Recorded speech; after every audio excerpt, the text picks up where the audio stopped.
Hey there, Georgie here with Ukraine Matters. We're going to address the situation on the front line because we have some good news, some potentially very good news, and we also have some other news that we need to cover, and we're going to start with them because today I woke up like a normal middle-aged white guy, scratched my butt cheek, went down to my car to go buy some milk because we were out of it, and as I got into my car and drove past the gas station, I was completely stunned. Like my face went, and I just stood there until the cars behind me started honking because the prices of gasoline have skyrocketed. And I'm not gonna dwell on why. You all pretty much know why this is happening. I just want us all to acknowledge that this is all because of this guy. Like literally, this guy is the only reason that your gasoline prices are right now this high. And the worst part is that this is not even the highest that these prices will go. They will go even more up because the core issue of the gasoline prices is the fact that the Strait of Hormuz is completely blocked, and right now there are no ships traveling through it. To understand until when this situation will continue is until we get some insurance covering the ships that are going through that strait. Because while Iranian strikes are devastating, while they are inflicting damage on their neighbors, it is not the main driver of prices of oil. The biggest bottleneck is that a lot of the countries in the area, they have a lot of oil production right now because while there was a big demand on the market, the supply of oil was much bigger. And there was a lot of engaged production on a lot of these countries. The problem is that there was not a lot of storage available for that oil. So now the countries are actually starting to cut down the production of oil just because they don't have anywhere to store it anymore. Right now, there is already deployment of some militaries that are stating they will be intercepting potential Iranian drones flying to destroy these vessels going through the strait. But the main problem is that there are just no insurance companies that are ready to insure the cargo that is going to be going through the Strait of Hormuz. Right now, there is discussion that potentially US will try to do government insurance. Maybe that will help somehow. And my problem is, again, with everything that has been happening right now in Iran, is not that Iran is being attacked. It's because what is happening right now was known literally by everybody. That if you start doing these activities and Iran will close that strait, then suddenly their whole traffic of oil of the whole area will be blocked. And the biggest winner is obviously Russia. Putin and whole Putin's plan on potentially staying in this war was big hope that there is going to be something coming his way, at least some good news, because Russian economy, everything was just going down for him. Russia was completely in the gutter. And now they got basically the gift of a god.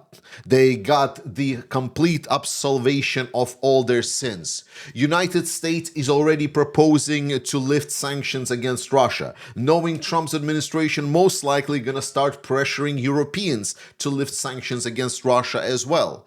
And all of the Russian markets are now in huge upswing. Russian economy is now upswing. Putin is motivated. He is making great speeches about how Russia overcame.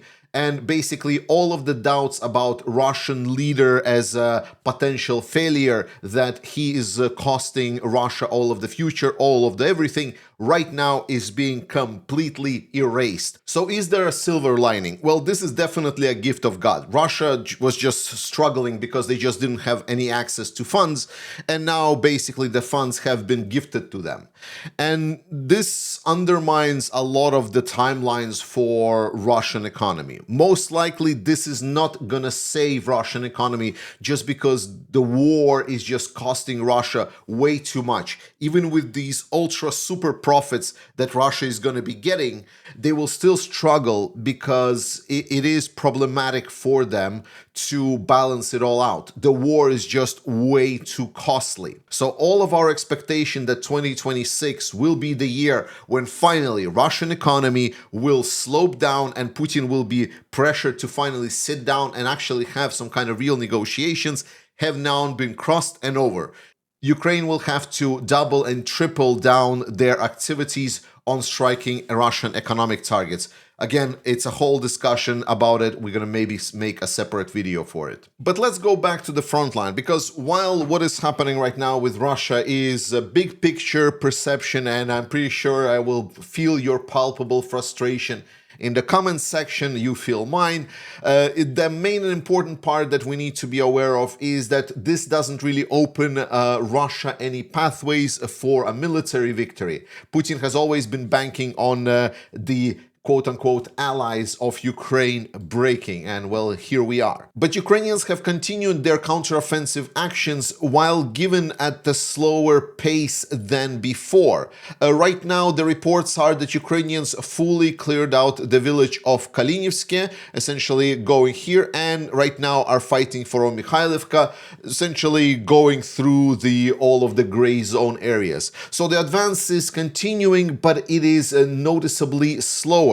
The reports are that Russia is finally responding to the Ukrainian actions, and they are relocating additional troops to the area. And this has been seen all throughout the front lines. Generally speaking, without even looking at direction by direction, we must say that Russia right now is barely advancing anywhere else. The reports are that Russians are fighting only locally in some areas around the Siversk direction, which is towards the east of Sloviansk, or inside of the Konstantinivka, even though Russians flooded it earlier and they were not really able to achieve anything.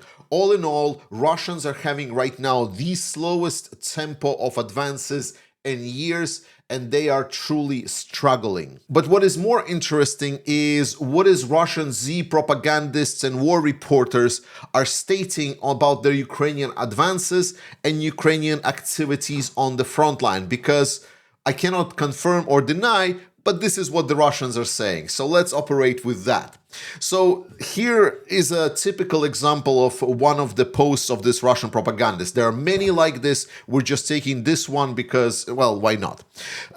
First thing that he says, that in a number of directions, the enemy regained the advantage in the small sky, multiplying the use of FPV, switching to other frequencies, and expanding the affected area, the so-called kill zone, to 50-60 kilometers in our depth. Ukrainians actually had some issues with controlling areas of the front line. So there are different types of drones, and different types of drones are allowing control on different strike distances and areas. We all know these drones that are striking Russian production facilities, right? Those that are flying hundreds, if not thousands of kilometers. These are called deep strike or strategic strike drones. They are striking the Russian production targets, stockpiles. These are the things that Ukrainians have been developing quite successfully, and now they're also developing ballistic missiles for these deep strikes. So Ukraine is doing pretty well in that front. Then there was the frontline situation. This was about 15 to 20 kilometers each way where the line of contact is. So it's about 40 kilometer zone, and this zone is essentially the zero line zone. This is where the small drones are operating. And overall, Ukrainians have been pretty successful in controlling that zone. They were able to really challenge Russians. Russians were able to get a little bit ahead when they were able to get a lot of fiber optics cables bought in from China, which allowed them to have fiber optic drone dominance in this area for a while. But Ukrainians have been outputting a lot of different other drones, and in general this is a contested area, but Ukrainians have been performing pretty nice. What Ukrainians were not having that great is so-called middle strike. Middle strike is anything that is from, let's say, 30 kilometers to about, let's say, 100 kilometers. That is the middle strike zone. Middle strike is important because this is where all of the valuable tactical and operational targets are located. So all of the artillery, command points, radar stations, potential refueling stations, and everything else. Like, all things that are valuable. And before that, Russians were very efficient in this strike zone. Russians had this drone, which is called a Lancet drone. It's basically shaped like a missile, and it has like two X-wings on top of it. And this drone has been pretty much a bane of a lot of the Ukrainian middle strike activities. It has been causing a lot of troubles because it could fly far, it could strike targets, and over the years, if you have been following the war, this Russian drone has caused a lot of pain. Ukrainians were not really performing that well in this middle strike area until recently. One of the major things that a lot of these Russians are reporting is that Ukrainians not only expanded their small skies control around this zero line area, where they started having both the optical wire drones and some more complex FPV drones, but also Ukrainian performance in this middle strike area has improved, both by the use of Starlinks, by the use of the carriers when they have like a ground vehicle that drives through this gray zone and then launches Ukrainian FPVs already in this middle strike zones, as well as having their own analogs of the Lancet drones now mass produced. So Russians right now are going through this period where they are not only having trouble at the front line, but their middle strike area is being heavily contested, and this gives Ukraine a lot of control possibilities. But this Russian propagandist continues. He says, this factor including indicates that Ukrainian armed forces are preparing for a new attack strike for the spring-summer period on the Russian territory. Units and formations are being prepared. They're being completed and re-equipped. Conclusions from the past actions, primarily attacks and attempts to seize parts of the Kursk region of the Russian Federation, have been made. He also states that current Ukrainian activities around Zaporizhia and Dnipropetrovsk areas, where Ukrainians right now are conducting counteroffensive actions, is just a distraction. That Ukrainians have actually been quite active in taking out a lot of the Russian anti-air systems, and he is stating that Ukraine is preparing to use their newly acquired fleet of F-16 planes and other planes to now have active involvement, and that aviation of Ukraine will finally participate in some kind of a campaign. As I mentioned before, I cannot confirm or deny these statements, but we did see Ukrainians target the Russian anti-air systems very precisely and in a very localized areas. So I would not rule out that potentially some kind of a bigger operation is being planned. However, if I know anything about Ukrainians and Syrskyi, that this operation is going to be prepared in secrecy, what I do know for a fact is that Ukrainians do have the resources to conduct these operations. And the best way to support Ukrainian armed forces in their expulsion of Russian aggressors from their territory is by participating in our amazing fundraiser that we're doing for the 93rd Brigade's Black Raven Battalion. We're already past 206,000. It's a big campaign, but we've achieved already so much. That is really impressive, guys. So continue supporting Ukraine, and Ukraine will deliver in kind, because recently Ukrainians have published a very interesting video. This is a video of a Ukrainian naval Magura drone. So this is a drone that has the Starlink on it and has different radar installations on it. And this drone can patrol the sea areas, and then, if needed, it can actually deploy the interceptor drones. So Ukraine is now basically introducing mobile naval-based anti-air defense systems. That is truly fantastic, and this is, again, Ukraine is just a front runner in this technology, And we're going to see more and more and more of these innovations. And we now even hear about Americans trying to buy out some of the Ukrainian companies.